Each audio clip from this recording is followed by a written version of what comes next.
Right, shall we kick things off today with a look at American Splendor, which is one of the more recursive adaptations as we follow Paul Giamatti's Harvey Picar's journey through life and the creation of the American Splendor comics, which are, in effect, his ongoing autobiography, an endeavour complicated somewhat by the real Harvey Picar passing commentary on what's happening at various points. Picar was born and raised on the mean streets of Cleveland and is about as close to the everyman as you can imagine.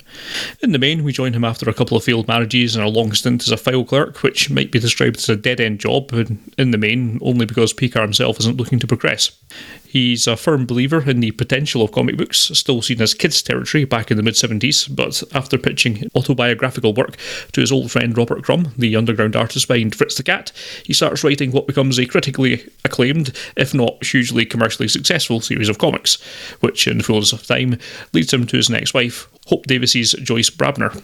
I'm not sure much more of a recap is required. It's the self-described story of Picar and the plucked from real-life supporting cast of his comics and, well, his real life. And it's fascinating, in part because Paul Giamatti and Hope Davis are excellent, particularly Giamatti, of course, but ultimately because the cantankerous old maniac of Picar is hugely interesting and captivating. Not that he's 100% sympathetic, who is, but the unvarnished rough edges of his character and his work is what makes it special, and also what makes this film special.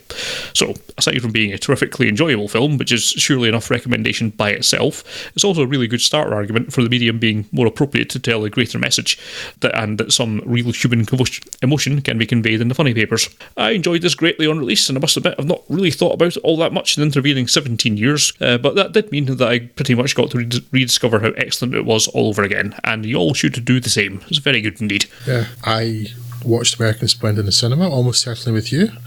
I really enjoyed it. I bought the DVD immediately on release, and I haven't watched it since. Yes. Because why would I do that? That's weird. And I think I enjoyed it as much this time as I remember doing the first time. Yeah. The one thing I hadn't forgotten was just how good Paul Giamatti was, because, well, Paul Giamatti's always excellent. Mm-hmm. With the potential exception of San Andreas, but that it's not his fault, really. We'll give him a buy on that one. It's not his problem. It is. Yeah, he is your proper full-on curmudgeon Harvey Picar, isn't he? Yes, very much so.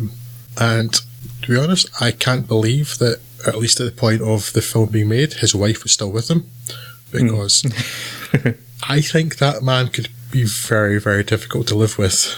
Yes. In a 2-hour sort of biopic, sort of documentary, sort of drama, he's quite entertaining, and you can only imagine what he's like in real life. But yes, 24/7 might be a bit too much. Yes, but yeah, it's a good film. It uses the concept. It's quite meta, and as you say, it's quite recursive, with sort of commentary on what's happening, and then the remembrances, and then the shifting between whether it's the real Harvey Picar or Paul Giamatti, and then at some point having them both together on the screen. It's audacious.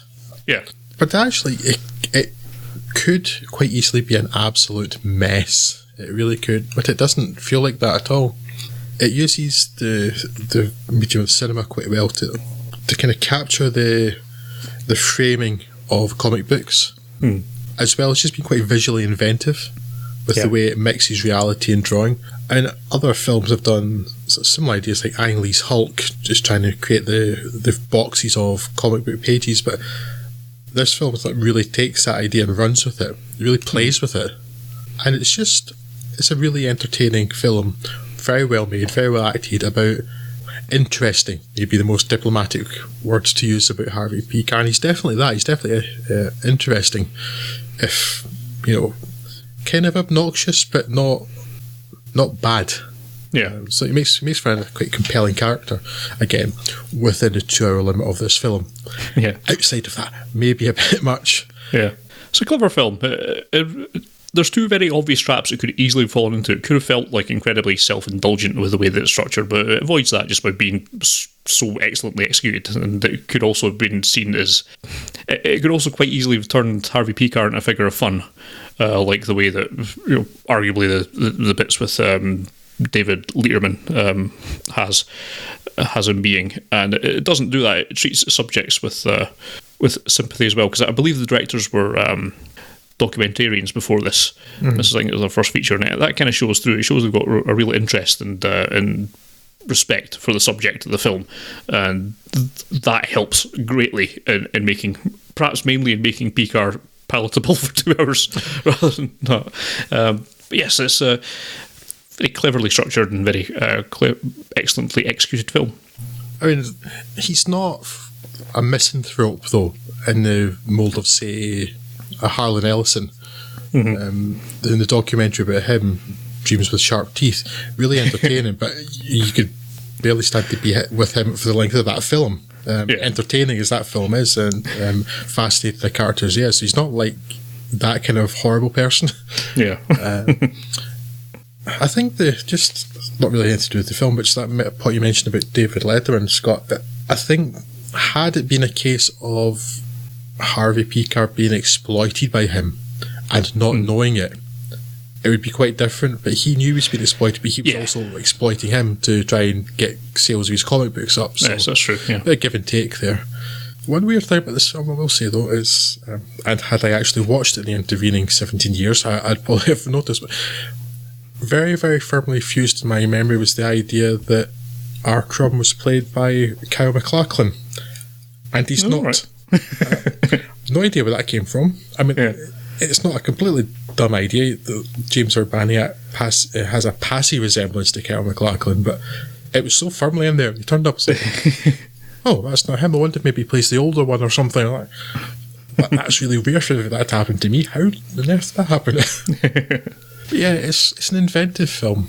It very much could be self-indulgent. You're right there. It could go right up its own bum with just like trying to be so like levels of this world. But actually, no, it's entertaining and it feels quite fresh. Yeah, I don't know if I've seen anything quite like it. No, definitely not in the intervening time. No. So yeah, definitely recommended.